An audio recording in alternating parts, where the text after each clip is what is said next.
What is up, everyone? We are back with the best of murders at Karlov Manor. We have just a few more cards to go on the ones for standard. And since there's not that many of them, we're also going to look at the cards that are good for the older formats. So let's get into it.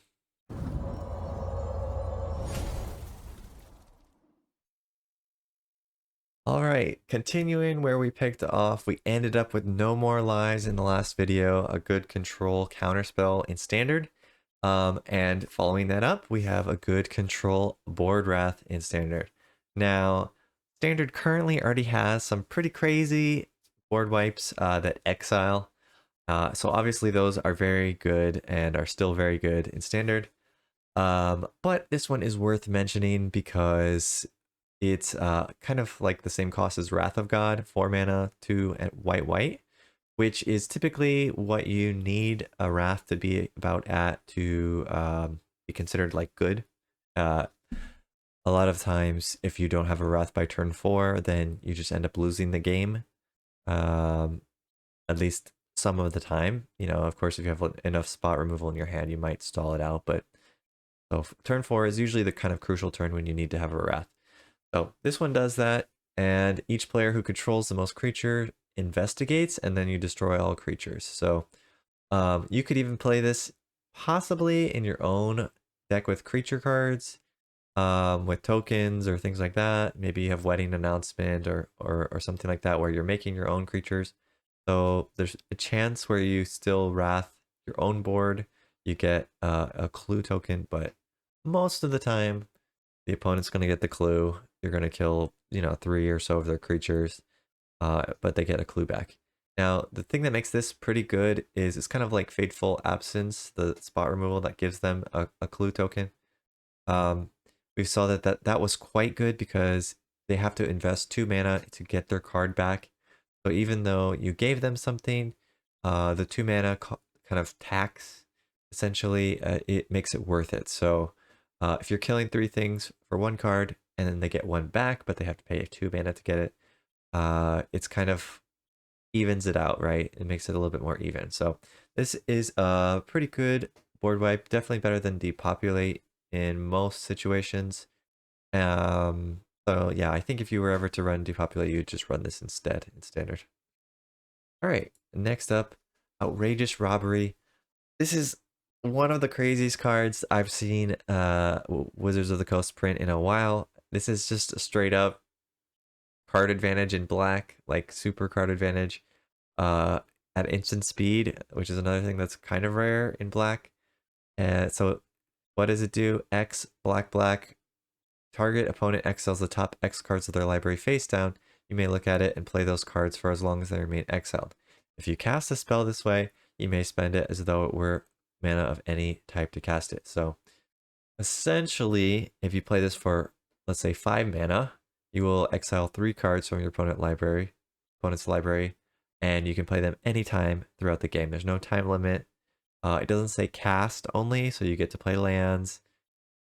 Yeah, this is just crazy. And if you have any sort of like instant or sorcery speed discounts, you can make this bigger, like Mind Splice Apparatus discounts your instants and sorcery, so you could essentially exile the opponent's whole library if you had your Mind Splice up very high. That was one thing that used to happen a few standards ago, is you'd have Mind Splice on like 8, and you'd want to use Silver Scrutiny to draw a bunch of cards, but you're like, I don't really want to draw 8 cards because I'm going to deck myself. So now you can deck the opponent by just exiling their whole library. So this card is amazing. It's better than Silver Scrutiny. It's essentially like draw a million cards in black. And I guess the only downside, right? The only real downside is that you don't get to choose what cards go in your opponent's deck. So, maybe you're up against a control opponent and you cast this and you get a bunch of like counter spells that you don't really want to use, which I don't know why that would be bad, but that's the theoretical bad situation, is when you get cards that you don't really want to use from your opponent's deck. Anyway, this card is bonkers. Instant speed, black, essentially draw, but even better than draw because it takes your opponent's deck away from them. All right, next one, Pick Your Poison. This is a very pushed card that we've seen it in 2 mana many times, right? 2 mana, each opponent sacrifices an artifact, an enchantment, or a creature with flying. We've seen that you get to choose the targets at 3 mana a lot of times. So, destroy a creature with flying for 3 mana. We've even seen, I believe we've seen a 1 mana one that makes the opponent sacrifice a creature with flying. So that one does exist, but we've never seen all 3 of these in one card for 1 green mana. So this is definitely just, I can't say it's straight up power creep, but it is definitely a little bit power creepy. And it seems very good. It'll really depend on the standard format, of course, if artifacts or enchantments are around in the next format. But even if not, it'll probably see someplace in older formats somewhere. Maybe like Legacy or something. I don't know. But yeah, it's a pretty powerful card. All right, next one up, Prof's Eidetic Memory. This card, it didn't get a lot of attention, but I think it's kind of like a sleeper pick, to be honest. Like, this card is pretty cool. It's 2 mana, 1 and a blue for a legendary enchantment. When it enters the battlefield, you draw a card. And then at the beginning of combat on your turn, if you've drawn 1 or more cards this turn, put a +1/+1 counter on target creature you control, where put X counters, where X is the number of cards you've drawn -1. So essentially, when this comes down on your first turn, you will get to put 1/+1/+1 counter on a creature. Oh, and also you have no maximum hand size. Sorry, I missed that part. So it's even better. So maximum hand size is the thing that does matter sometimes in blue control decks. The fact that as you draw cards, which you want to do in blue anyway, you're going to buff your creatures. This automatically gives you 1 counter the first turn it comes down. And then if you cast anything like Silver Scrutiny, and you draw like 5 cards from that, then you're going to end up putting 5 +1/+1 counters on your target creature. So seems like it's kind of like a no cost card with a lot of upside, right? Like 2 mana, draw a card. That's an enchantment. That might matter for some reason. It gives you no maximum hand size. If it was just that, it wouldn't be that terrible, to be honest. You'd probably play at least one of them in your deck to get the no maximum hand size in a control deck.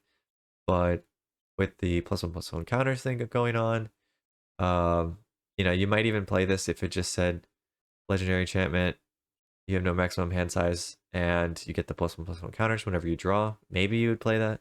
But with all 3 of those together, it's just like a slam dunk card.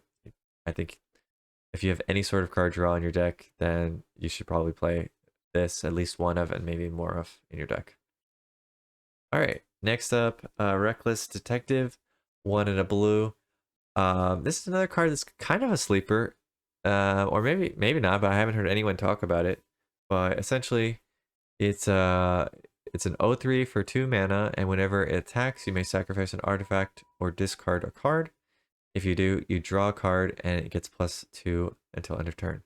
So in theory, what you want to do is have like Oni Cult Anvil down, something like that. You have one of those artifact tokens that don't really matter. You swing in, you sacrifice the artifact, and you draw a card. And on top of this, it becomes a 2/3. So probably in a good artifact shell deck, this is always going to be 2/3. It's always going to be sacking something, and it's always going to be drawing you a card. So not really any downside to it. In worst case scenario, you just discard a card instead and draw a card, which is just a cycle, which is totally fine as well. So really no downside to be playing this. And, a lot of upside if you have an artifact based deck. So this card seems really good to me. And, I could even see it in Historic or Timeless or something. We got Mishra's Bauble. You could essentially sack it and draw a card and activate this pretty easily, and there's so many other artifacts there too, but that's just one example. So seems good.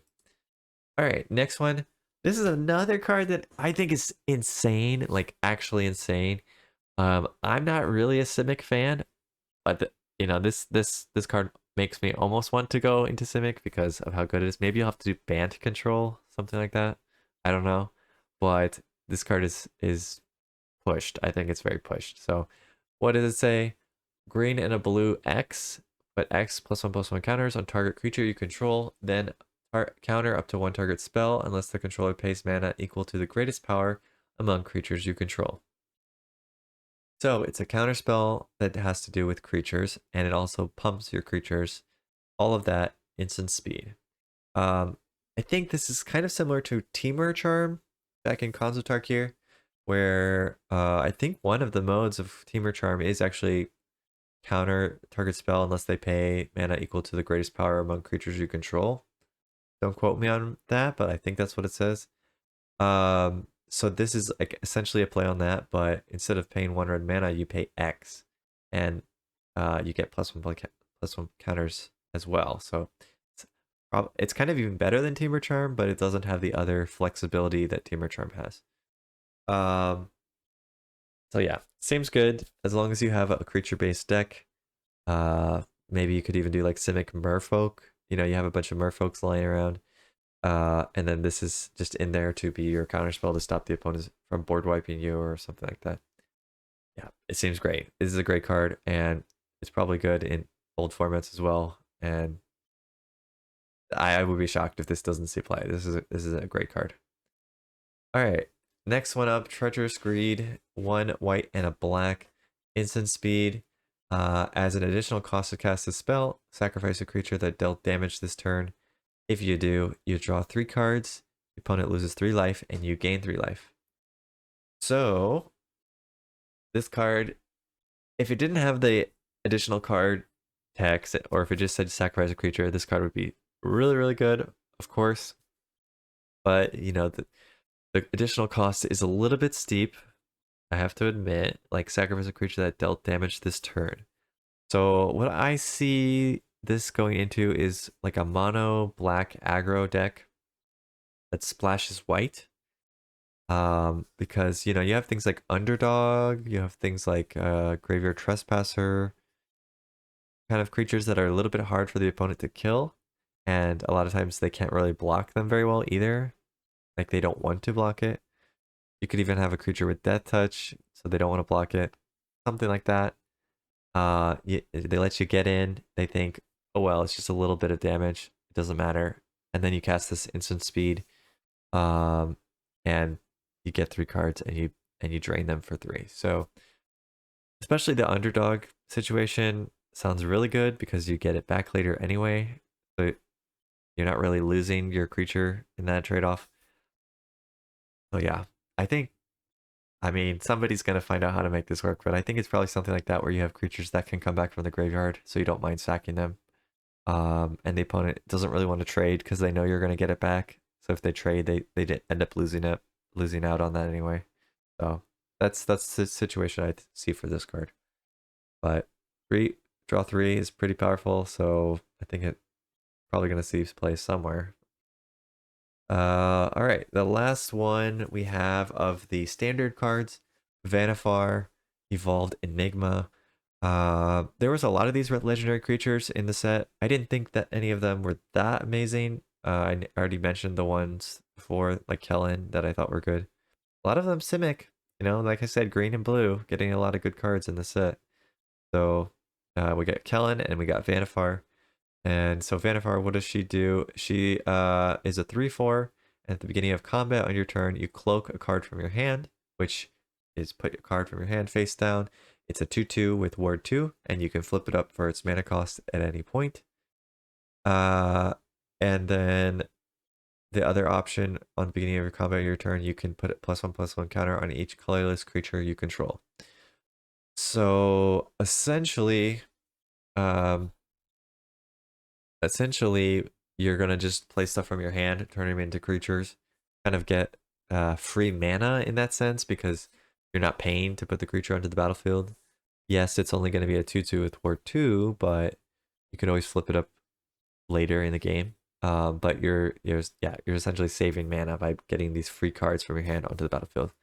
So that is pretty good. And then if you get a couple of them down, or if you have a colorless space deck, which I don't really think you would have a colorless space deck, but if you get a few of them down, then you can start putting +1/+1 counters on them and basically snowball from there. So probably the first couple turns you're just playing the creatures from your deck as cloaked creatures just to get advantage.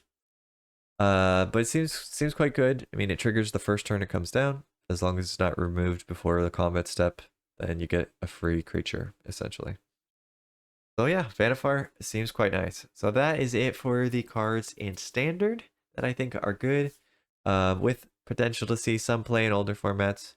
So now I want to mention the cards that I think are good in older formats and may have potential elsewhere, but at least I think they'll be good in some of the older formats. So let's take a look at those.